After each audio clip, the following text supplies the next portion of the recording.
doesn't say you're a panelist, but let me see if I can sort you out. If you're not, someone's done that, haven't they? There you go, Alexis, you are in. Congratulations. Oh gosh, hi everybody. Hey, hey, Dominic. Hey, Sukri. Hey, nice to see you in the room, Paul. I'm just going to make Sukri a panelist so he can speak when it is his turn. Hey, Lionel, Gary, nice to have you guys along. Different time today. I do appreciate your flexibility on it. We will be back to the normal time tomorrow. Let me jump on the camera. Hi, everybody, and welcome to the Sunday Weekly Market Analysis Show. Running a little bit later so we could make some time for crypto. Well done, Gary.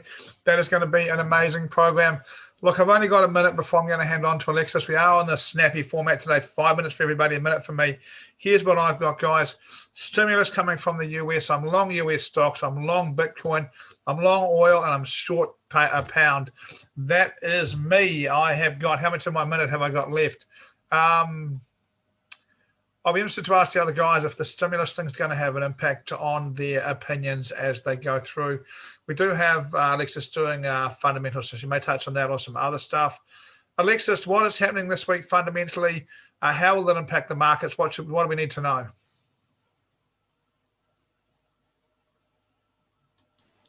Hi, Paul. Hi, everybody. Hi. I think Shukri will be happy. There's tons of Bitcoin news that are in the market, so that's quite interesting. Over on the fundamental side, I think there are some speculations that have been starting on whether or not interest rates in the US will begin to go up in the next couple of months / weeks / quarters, depending on where it goes. So there are some reactions on the European side where they are predicting markets. The US has a good chance of increasing interest rates. So that will be interesting to see in the next couple of months whether or not that happens.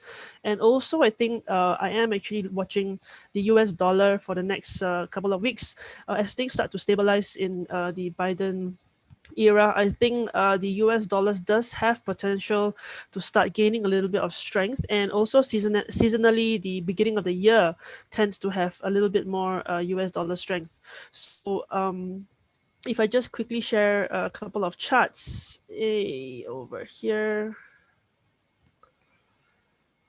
Okay, I think the next couple of months, people they will be looking out for carry trade opportunities. So for those of you who are not too sure what it is, do Google it. And over here on my screen, there is just a couple of interest rates I'm flashing out just to give you a comparison. So currently, in terms of carry trade, there is not much opportunity that can be found.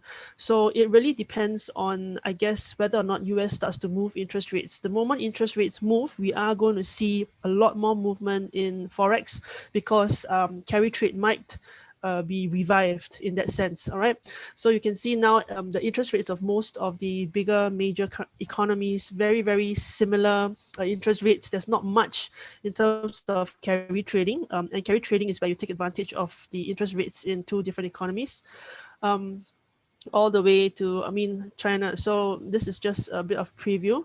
So what will probably happen in the next kind of period, eyes will be on the US to kind of watch, will the US start to move interest rates or not? All right. So if we go and just have a quick look on the US dollar pairs, let me just go out to the monthly time frame just for a bigger, a longer preview. A lot of the US dollar pairs are at really interesting levels. They are like, for example, dollar Swiss has just come off the bottom. The last 3 months were up months for the dollar Swiss. And if you compare it all the way to 2011, that was the big spike after the 2008 crash, you can see that it's coming up from the bottom. Dollar CAD, probably, as I mentioned last week, the CAD is a little bit tied to oil. So I'm just going to skip this one because as long as oil gains in strength, we will see the CAD gain in strength as well.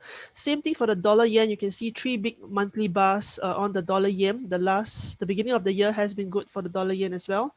Dollar Kiwi, it probably is just starting to figure out whether or not it's going to go up.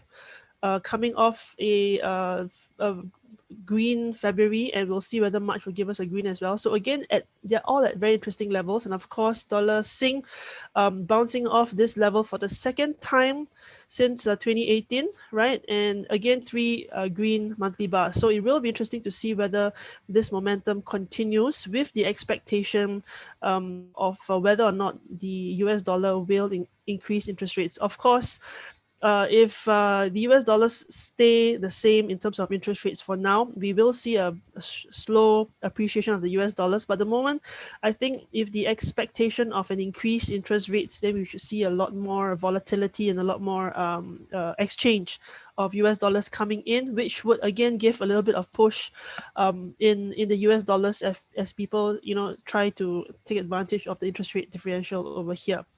Other pairs that I'll be looking at next week, I'm still the same story on the pound. Let me just go to the daily chart on this. Again, the pound, it's probably reacting pretty much what I've expected for the pound dollar. It had a slight pop-up from after the retracement. Whether or not it's going to continue will be interesting to see. I'm still bullish on the pound. Pound Aussie, I'm not looking because the Aussie is also pretty, the Aussie does have a bit of strength, so I'm not looking at that. Pound Yen is a bit toppish. I am looking for a retracement before continuing the long in Pound Yen. Pound CAD, again, I did mention that huge, that strength in oil has pushed the Pound CAD down, so just going to give that a miss. And Pound Kiwi, again, it's a bit flat right now, but I'm still a bit bullish the pound, so I will continue to take advantage if the pound pairs move up next week. But I suspect next week will be a retracement week for the pound. A lot of the pound pairs are a bit toppish, so we should see the cyclicity pulling it backwards. So that's all for me, Paul. Next week I'm looking at the pound and the dollar for opportunities. Cheers, Alexis. Thank you very much. Interesting that carry rate stuff. Carry will be the future the next 4 or 5 years as interest rates separate out a little bit as we go forward. Next up is Ash. Ash, what are we talking about today? Ash, you're going to be talking about cotton seasonals. You're talking more on fundamentals today. Yeah, going to talk about the cotton and seasonals. I think they are quite. They've got some signals that I think we need to be taking some note of here. So let me just share my screen here. So let's have a look. This is what we have. Where we go? Here we go. This is what we have. So the most notable actually this week are probably the euro, the yen, and the Swiss are quite interesting, and also the dollar is of interest as well. But so let's have a look at these in a bit of order. So the euro, we've seen here that you can check here what the index is saying. So the commercials are saying 6-month index is showing some buying on the index. The 18-month and the 36-month are not quite so significant, but the in the shorter term, it's showing some potential buying here, and you can see that there we are at a potential support level here with the euro. And when we go down to the actual where we see the buying and selling, we'll turn this net line off on the comms here. We'll turn that off a little bit, and just that little tick up there. I mean, it's not hugely significant at this stage. We'd want to see the index up here in 100 to suggest some really heavy buying, but that is suggesting that if we are going short on the euro, it might be time to tighten up those stops, because we might see some sort of retracement. And that what this is signaling is that at this stage, that's all it is. It's some potential retracement. So maybe looking for a little bit of upside in the euro this week.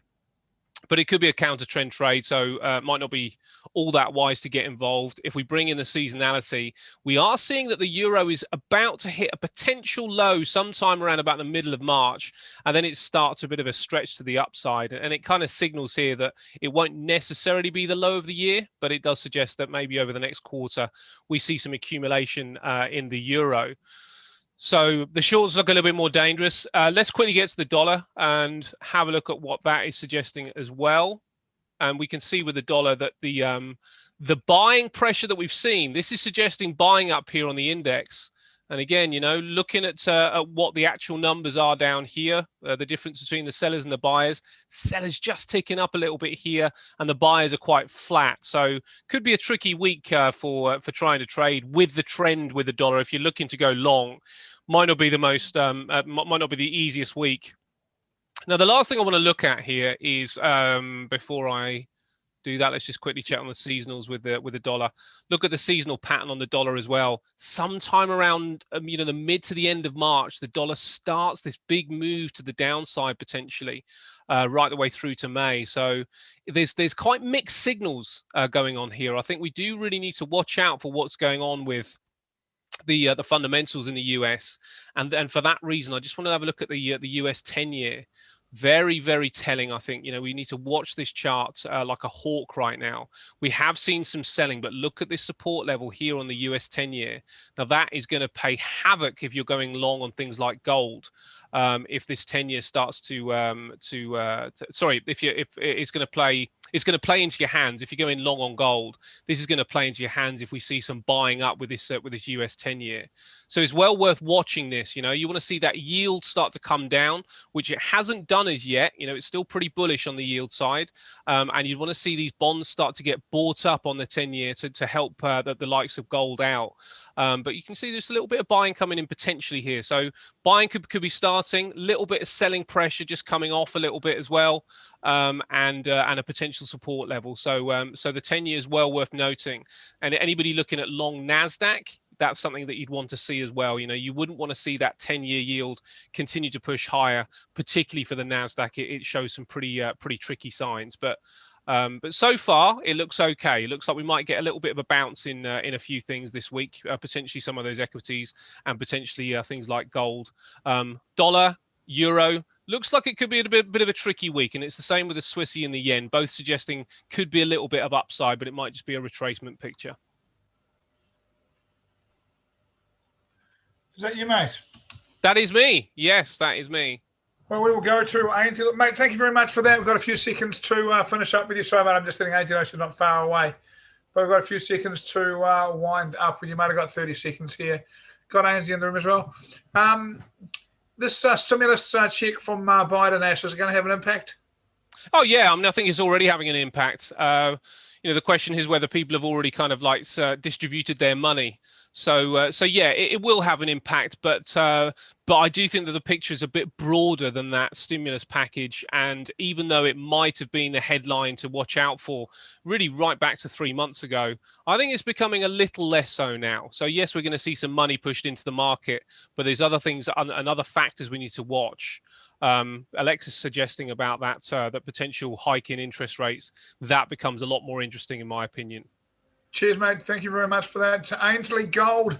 Hi. Look, it looks like it might have found a bottom to me. Do you think it might have found a bottom? I don't know. Let's see how we go Wednesday. Wednesday's Fed Powell. If he's happy for Treasury, as Ash has just said, for Treasury yields to keep going up, because that for Fed Powell that means that it's a more positive outlook and broadly underpins the economy for the US. With Treasury yields going up, gold's going to go down. However, if he changes his mind and wants to keep a lid on that, then gold will obviously take up. But we had an uptick. I'll just share. I'm going to take the screen back. Yeah, sorry, Ash. We'll just.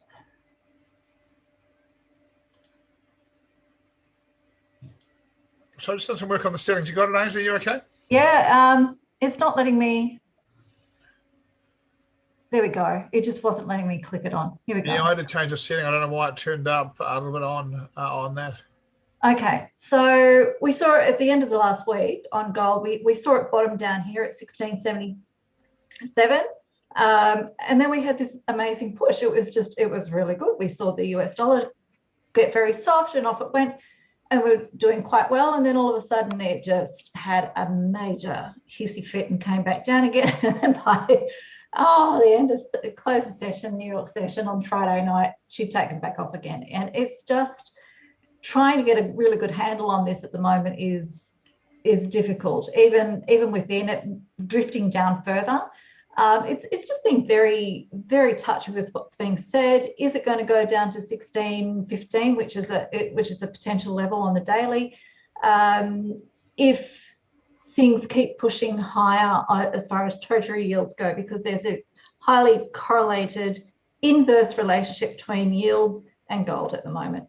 The inflationary story at the moment, we thought might actually, with those stimulus checks coming out this week, will it go into gold? Will it become an inflationary hedge? I think that story is already really priced into the market seriously on this one at the moment. And there's alternative markets for people to be dropping their stimulus checks into, like for crypto or the S&P or whatever we're looking at the moment. Interestingly enough, the 15th of March on a seasonal, I'm not going to say it's a broad seasonal chart, but it's a seasonal chart that I've been doing some research into. It's the 15th of March, right down onto, I'm looking for a push for a week upwards. How that goes against the fundamentals of the Federal Reserve meeting on Wednesday, I'm not sure. But at the moment, you know, we've got a low test bar, we've got a pin bar happening here on the daily. I'd love to see that to go at least back up to $1,800. At least give me something to go on. But at the moment, we've just had a lot of mismatch, and at the moment, it's just the typical with gold. You just have to persevere, because when she takes off, and you've got to be on board. So the week ahead will be an interesting one with gold. Cheers, Ainsley. Thank you very much for that. Are you thinking above the pin bar we are long, and below the pin bar we are just a bit concerned? I think either way we're concerned. I think it will take off. Above the pin bar, like I said, I'd like to see it to come back up to the 50 EMA and continue on its way. That would be great, and it would tie in with some of the other seasonal biases that I've got for this week.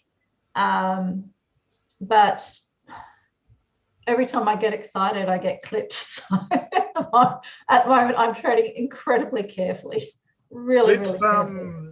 Let's go to Shukri and talk crypto. We'll come back and talk oil with you in a moment, Ainsley. Interesting gold. I think right now I find it the most interesting of all the top products that we have. I'm not sure I can quite get it, but it does have a bottoming look about it to me. Rightio, let's talk crypto with Shukri. You've been talking crypto all day, mate. 60,900 and something, isn't it, mate? Yeah, 60,700 and something. 700. So it went above 61K. Again, I think people are just buying this because stimulus checks will go to crypto, okay? But I think it's going to be the smaller ones. So they'll get out of Bitcoin and they'll come to things like Ethereum, went above 1,009, clipped back, but has not gone above 2,000 like last time. Now, our play on NEM, okay, this is when they declared the dividend of XYM, okay? The airdrop went down. So I'm looking to get out above 50 or 60. I bought at 18. I bought another one at 70. So 55 to 70 is the time to get out for me. Not waiting on NEM, but I'm waiting for the one that was airdrop. It should be starting coming to your wallets tomorrow. It's called XYM, and I'm looking to stake it and earn 60% APY. Now, guys, when this is listed, it's going to go on KuCoin first. It's going to dump. I don't care, because I'm going to find a home for this at 60%. This is a bit true, but I'm going to see if I can find it on Binance or either KuCoin. That's the strategy. I don't want to worry about the daily fluctuations. I don't care, because XYM is a very, very good token, okay? It's for the blockchain for business, which is very niche. I think that's very good. Now, we went in at Litecoin at 181, doing very well at 222. Let's see the progress this week on the Flare token distribution. Follow that up. So this one, we're coming in with XYM. I'm going to earn 60. I'm still waiting for the Flare declaration on Litecoin, and just will wait at that. Otherwise, I hope you guys went into Ethereum last week with me. We're having fun here. And Bitcoin. Cheers, Shukri. Is that you? Yeah, that's it.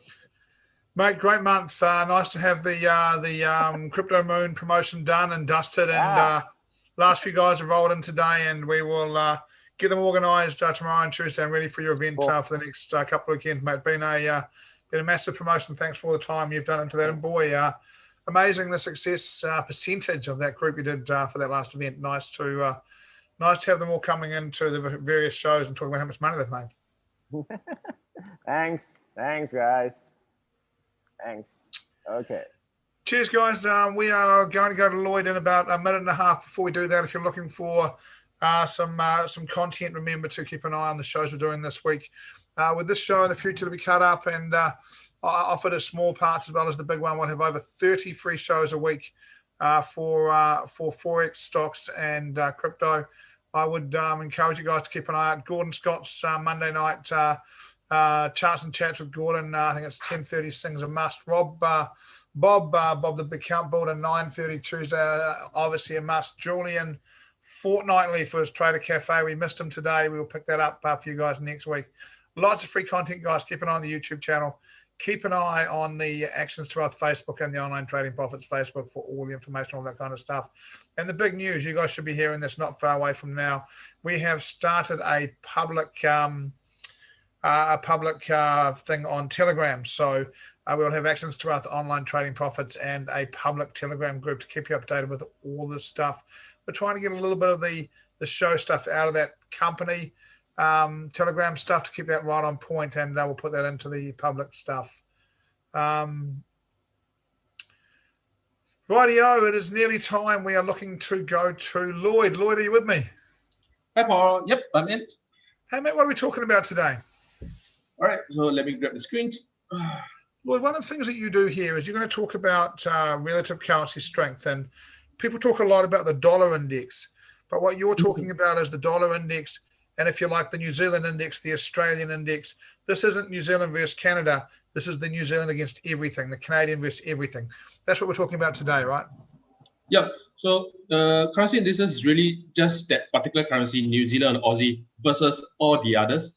So you get a general idea of whether that particular currency is going to weaken or strengthen. Yeah. Cheers, mate. Just about that. So just a bit of update from last week. Last week? Yeah, last week. Dollar Swiss, last week I did mention that I'm waiting for dollar Swiss to actually strengthen. Didn't really go very far. So, but it's still strengthening. So, gotta keep a lookout whether this week I have more entry opportunities. Then Euro CAD actually went very well for me. So you can see that this was a projection last week. Price indeed did retest the horizontal level and went down. Yeah, so this was a 2 trade that recommended last week. Now let's have a look for this week. Now, dollar index, it did hit the previous low and then came down.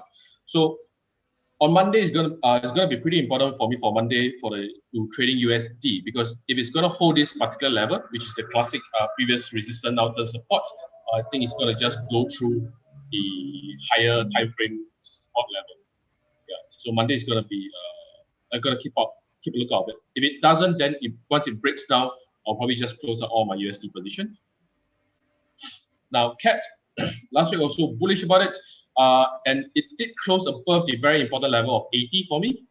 Let's have a look at the weekly chart. You can see that this is on the weekly chart. This is a very, very bullish bar we have. So no doubt, I'm still going to keep on being bullish for CAD.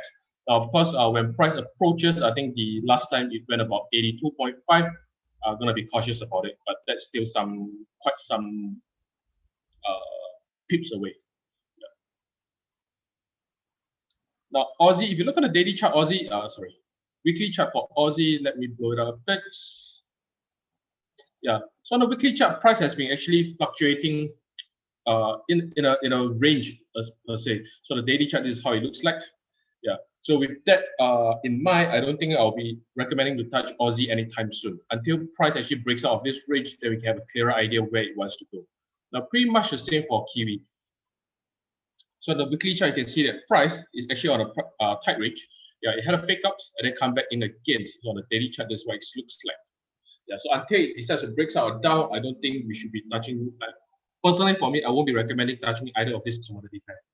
Yeah, I mean, if you want to touch commodity, CAD is actually rather interesting right now. British pound, when you look at the weekly chart, on the level of 140, the psychological level is still holding up well. So when we look at the daily chart, you can see that price actually make a higher low. So on that, I'm still be semi-bullish about British pound. Yeah, but just be really cautious about 140. If you're going to trade pound, I would suggest you to have a TP1 soon. Don't really bet against this level. Yeah, it has held this level pretty well for the past to now. Yeah. So don't really putting all your head and says that price will definitely go through. Now, Swiss, I'm still going to continue to be bearish about it. So the weekly chart, if you look at it, you can see that price definitely closed below 108. Yeah, so I'll be bearish about Swiss all the way until 100. Yeah, so that's going to be far away.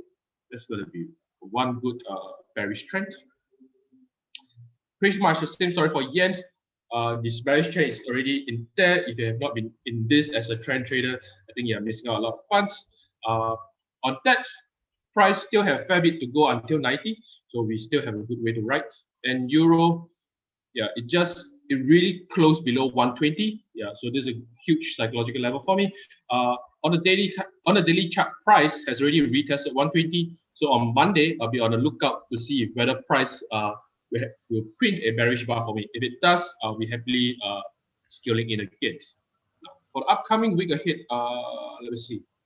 Yeah. Yen is the one that I'll be looking out for. I suspect on the daily chart it'll be tough for us to get it. So on the 4-hour, any kind of consolidation or even retracement, slight retracement, I'll be very happy to get in. Very happy to get in. Yeah. Euro dollar, on the daily chart, we can see that price broke level. You can see this previous horizontal level. Price broke, retested. So once Monday gives me a bearish bar, bearish engulfing, or even a high test bar, I'll also be very happy to get it. Yeah, so keep lookout for CAD and euro dollar. That's all for me, Paul.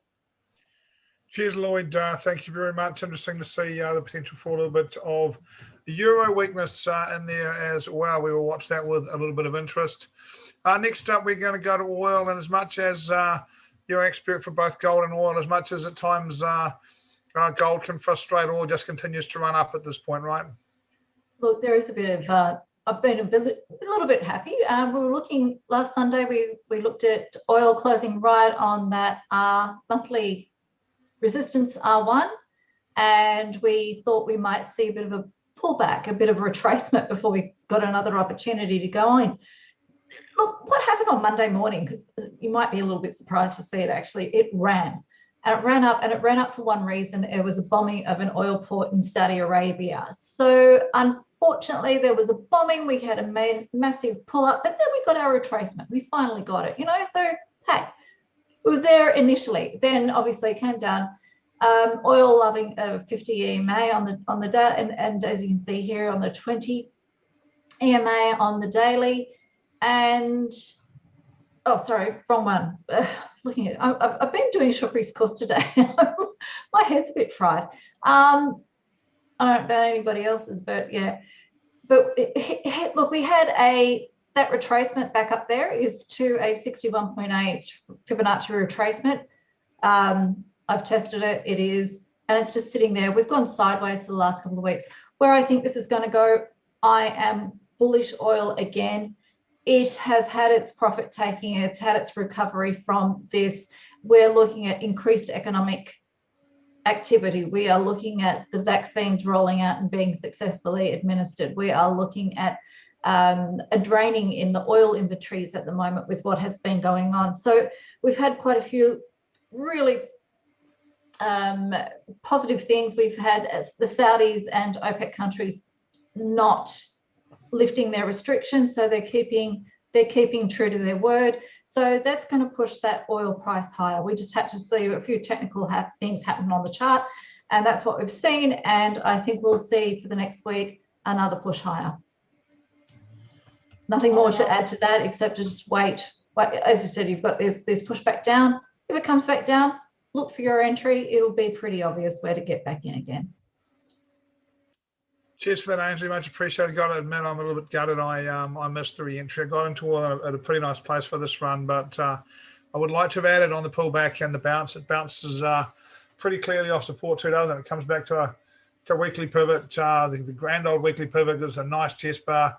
Yeah. Would like to be back in there if I'm disappointed to have missed that. So, long-term prognosis for you? You think oil is a buy long-term?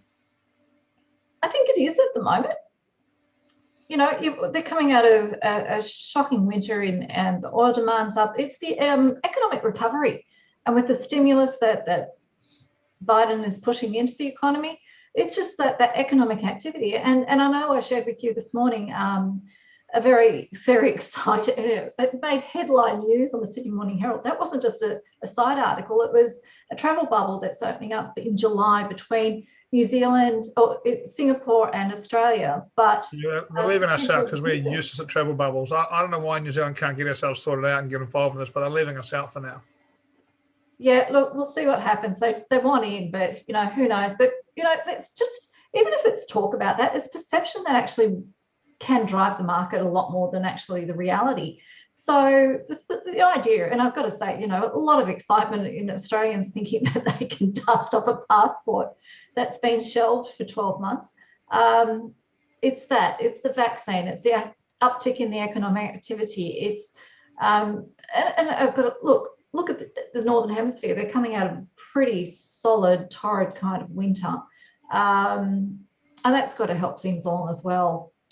So it's a lot of, whilst it's not tactile, it's potentially far more positive economically than we have had. But yeah, that's why I think, you look at that and it's just continued to go up. Downside, why would there be? There is no downside fundamentally, and we all know that this commodity runs on a lot of the news. Yeah, I mean, given they can control supply to some degree, it's in a lovely range for a long period of time. It's been a great trend. It's always been pretty good over the last sort of 6 or 8 months. I'm with you, Ainslie. That travel bubble, for instance, is going to start in July. By August, we should have 80% of Australia vaccinated. Singapore will be going well into that process as well, and really, you can only see that accelerating. If they're going to start in July, you can only see it being a very, very realistic acceleration of that from that point forward, right? I think it's with anything, and with any project you do, if you've got a deadline, you work to it. You step it up and you work to it, instead of this faffing around about the next stage will be, whatever phase it is, or stage 5 or stage 2A, because all the frontline health workers are done and all the rest of it. But now that they've got a deadline and they can push it along, who knows? I think so. Ainslie, thank you very much for that. Next up, we are joined by Geoff looking at technicals. Geoff, are you with us? G'day, mate. Yes, I am. Absolutely. G'day, mate. How you doing? I'm good. Good, mate. How's Tasmania? What did I say last week? Perfect one day better than the next, or something like that? Beautiful one day perfect. No, Queensland says that, but they're all BS. They don't know what they're talking about. True. No, beautiful, mate. Everything's good here. That's lovely, mate. Technically, look, I think you could just cut out last week's recording and replay it, frankly, because not a whole lot happened in my world last week. I'm not sure what screen you've got. Have you got euro dollar monthly? We do have euro dollar monthly, yep. Okay, then let's start there. I'm going to start in reverse, actually. Euro, I said last week I was a little bit bullish, the euro. I forgot to say everything except the US dollar, but I've now I've swung that around, and I am going to give it a chance against the US dollar this week. And it's based not so much on the monthly chart, because you can see a bounce there off the monthly trend line. But you can also see a rejection of that horizontal level, which is around about 119.50. This area here, pretty much exactly where price is, where it's been resistance, it's been support, it's been resistance again. We broke that resistance and we're now retesting it. The only thing here that really is an issue is that trend line for me, because we do have a nice little base. We've got a big higher high, big higher low, and now an equal high sitting there. Just waiting for probably a couple of things to, and not least of which will be what the market's going to do when it opens on Monday morning. But I see the range that we've been in. We've been in a bit of a retracement, let's call it that, on the bigger move on euro dollar, as the dollar has rallied rather than the euro has weakened, in my humble opinion. But if you have a look at euro CAD, you'd be saying, no, that's a whole lot of BS. But versus the US dollar, the euro's had a pretty good run through 2020 or pretty much 12 months, the 12 months since March 2020. So I see this as probably just another retracement at this point. The question is, when do we go? And I see a little double cross, what I call a double cross of last week's weekly pivot. And that kind of interests me. What I would like to see is proof of a false break of this level, this horizontal level. And that's kind of the same thing. We were broken below that horizontal level of 119.50 that I mentioned, got above last week's weekly pivot, then tried to get back below it, got below it okay, but we also have a very, very long tail on that candle. That's really interesting to me. And I probably, if there is no big gap in the market in the morning, I will probably have a look at this daily chart and maybe place an order above that bar with my stop loss below it. So again, if there's no gap in the market, that's what I'll be looking to do on euro dollar tomorrow. But I will be following it if that doesn't take place. You can see that the last time we hit the bottom of this range, or the last time we hit this range, it was the bottom, and we now have a potential higher low on that and looking to trade it towards the top of that range. Pound Aussie, a little bit different, but same in terms of what I'm looking to trade. I'm looking to trade off the bottom of a range to the top of a range. You see here on the monthly chart how we broke into the low side of that ascending channel, retested it on the bottom side, but failed to get below what really is a fairly soft, I would have thought, horizontal level here. Went into range. And since we've gone into range, this is the monthly chart, don't forget, we've been in here for a while and we've had 3 tests of the bottom. I've got no reason to think we won't have a test of the top again and maybe even this level up here. That's what I've got in my sights anyway on Pound Aussie. Not sure why in terms of fundamentally, because the Aussie fundamentally should be strong, but I totally see that from a technical level, and we are at a support level here. I like the fact that we've come off the bottom of that range, and I will be looking to trade that as I was all week last week, just couldn't get the entry. But it's pretty clear to me that we've got another higher low sitting here. It's just a matter of getting timing right and making sure that we don't trade into these highs. We've got to trade above them, or we've got to get a nice entry down here somewhere. I'd love to see this pick up a support trade line through here, get below it, come back above it, and then retest it. But if it gets down here, certainly I'll be looking to play it long from that point and up to around about the 184.20 mark. And finally, Euro Aussie, exactly the same as it was last week. We were looking to trade this long as well. Very, very clear to me that we're at the bottom of that channel, also at a horizontal level around about the 154, maybe even 155 mark, looking for an entry long. I can see it there now, this big bullish engulfing bar here, followed by that little retest of the weekly pivot there.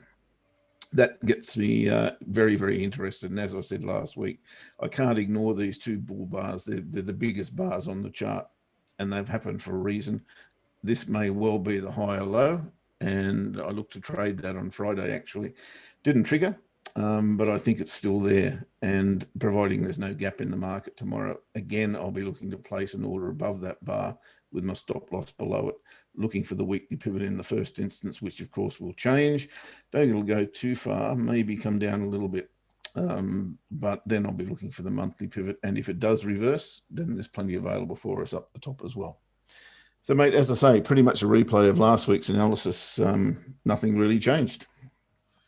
Well, mate, let's see if this week the market will move in our direction and put us a little bit to the good for it, mate. Thank you very much for that. Cheers, everybody. We're going to stay with this format of sort of 5 minutes a trader. From next week, we will be cutting it up and putting it out as separate shows as well as the combined show. Also coming up, obviously, we have got changes in daylight savings in New Zealand in the first week of April. I think the UK is the last week of March. US not far away. Australia must also change back to normal time at some point, doesn't it, Geoff? Yeah, I was actually thinking about that. I should have a look at it. It's generally around about the Easter mark these days, so I don't even know when Easter is. But Easter it's is the generally around first this weekend in April. So then we I'd be backing that weekend. We'll keep an eye on that, but it may mean we can move the show Easter US tomorrow. Cannot be. Easter's the same for everybody, and it's not tomorrow.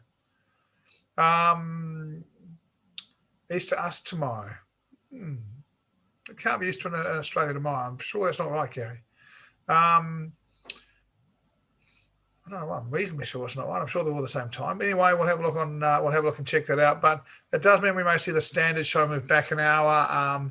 It'll mean that 9:20 New Zealand becomes 5:20 Sing, which we might be able to work off around a sort of 9:30, 5:30 time. Cheers, Gary. We'll have a look at that. Okay, everybody, have a wonderful night. I know it's been a long few weeks, guys. Those of you who've been doing the crypto stuff, you have been in that. I know a number of you have been in Shoki's course every week for the last 3 weeks. Thank you, Shoki, for running that. For those of you that have attended, enjoy the rest of the evening off, and we'll be back Monday.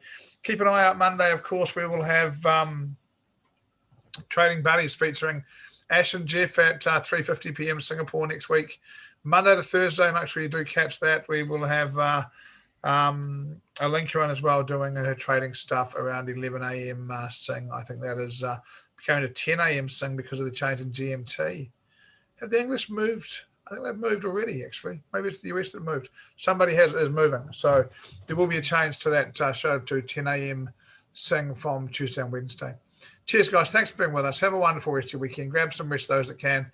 Take it easy. Make some money this week, guys. Remember, just stay calm and make good decisions. It's an interesting time. If you can get this stimulus money hitting the market at the right place, I think you're still going to see some good opportunities to make a bit extra money. A little bit of a bonus, a Biden bonus. I think we have a Biden bonus on our way. We will look forward to that very much. Cheers to the team. Thank you very much for coming out at an odd time and helping us out again. As always, you guys are amazing. We will see all of you guys next week. Take care. See you later.